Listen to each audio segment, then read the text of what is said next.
20 জনের এখনো পর্যন্ত কোনো খোঁজ নেই। এই 20 জনের মধ্যে 3 জন এই যে খাদ্য সরবরাহকারী সংস্থার যে গোডাউন রয়েছে সেইখানে কাজ করতেন 3 জন, এবং বাকি যে 17 জন তারা ডেকোরেটার্সের যে গোডাউন রয়েছে সেইখানে কাজ করতেন।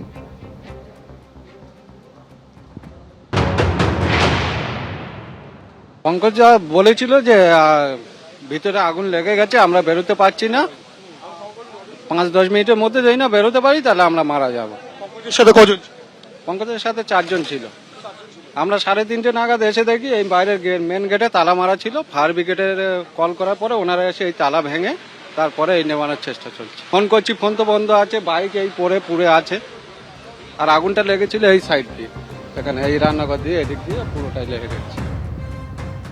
প্রায় 12 ঘন্টা পর আগুন নিয়ন্ত্রণে এসেছে বলে দমকলের তরফে দাবি করা হচ্ছে, কিন্তু সবথেকে বেশি উদ্বেগের যেটা 20 জনের এখনো পর্যন্ত কোনো খোঁজ পাওয়া যাচ্ছে না।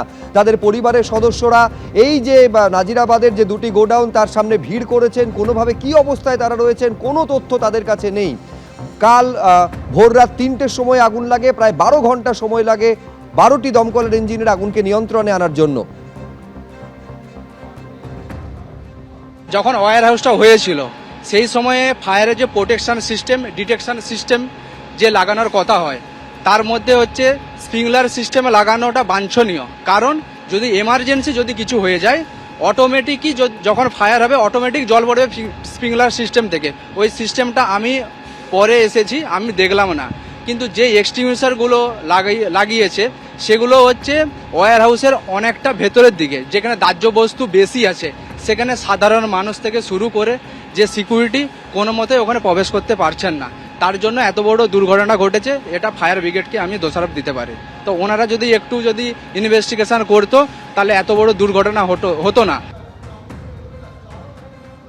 আবার আপনাদের বলবো 20 জনের এখনো পর্যন্ত কোনো খোঁজ পাওয়া যাচ্ছে না। পরিবারের সদস্যরা ভিড় করে রয়েছেন এই গোডাউনের সামনে। নাজিরাবাদে, আনন্দপুরের নাজিরাবাদে গতকাল রাত 3টে নাগাদ আগুন লাগে, প্রায় 12 ঘন্টা সময় লাগে আগুনকে নিয়ন্ত্রণে আনার জন্য। কিন্তু সবথেকে বেশি উদ্বেগের যেটা এই 20 জন তারা কি অবস্থায় রয়েছেন এখনো পর্যন্ত সেই সংক্রান্ত কোনো তথ্য তাদের পরিবারের সদস্যদের কাছে নেই।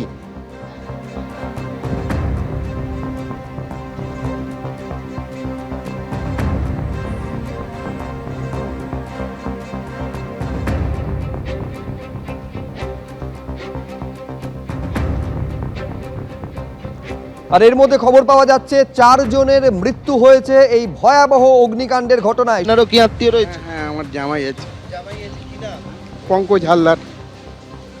পঙ্কজ হালদার ওই যে বাইক আছে এখানে ডিউটি করতো।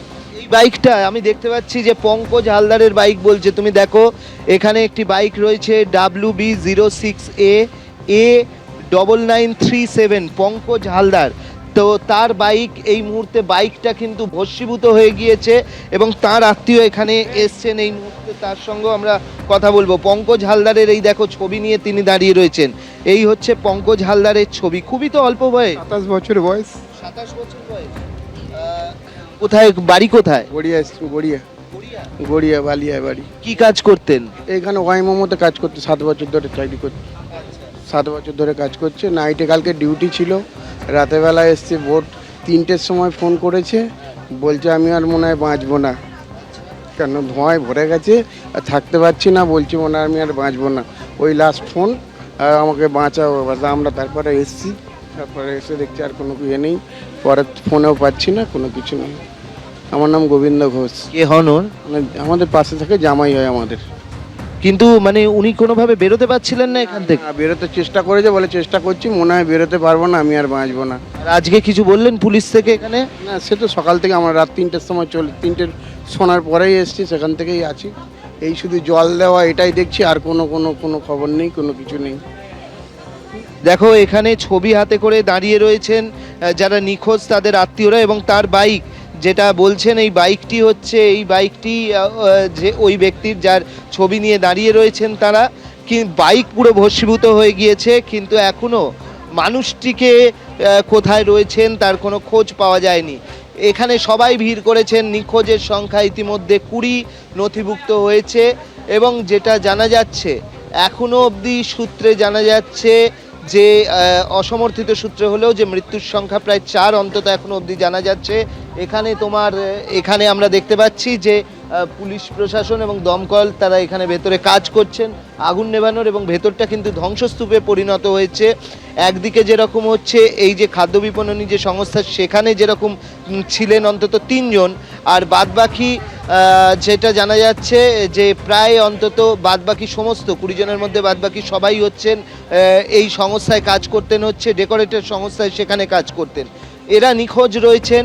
স্বাভাবিকভাবে সময় যত গড়াচ্ছে ততই কিন্তু উদ্বেগ বাড়ছে নিখোঁজের পরিজনদের মধ্যে। আপনাদের পরিবারের কেউ কি আছেন? হ্যাঁ, আমার ছোট ভাই কি নাম তার? ওই যে ওই নন্টু খাড়া, কোথায় বাড়ি?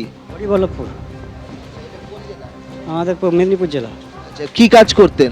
উনি ফুল সাজানো কাজ করতেন, ডেকোরেটর। কাল লাস্ট কখন কথা হয়েছে? কাল লাস্ট কথা বলতে উনি তো আমি ছিলাম না বাড়ি, তো কাল এই সকালবেলা 7টার সময় আমাকে ফোন করে না এরকম দুর্ঘটনা ঘটছে, তো এইভাবে না ফোনেও পাচ্ছি না। এনাদেরও দেখতে পাচ্ছ যে আরেকজন এসছেন আধার কার্ড নিয়ে।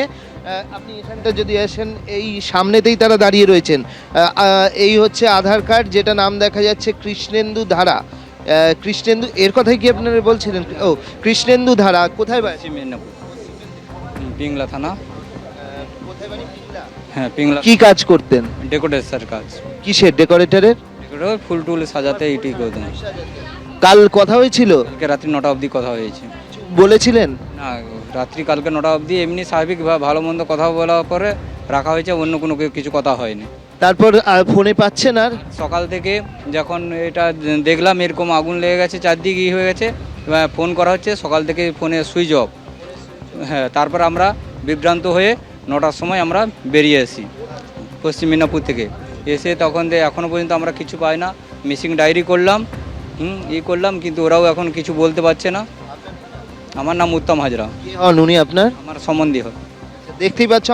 এবিপি আনন্দ, এগিয়ে থাকে, এগিয়ে রাখে।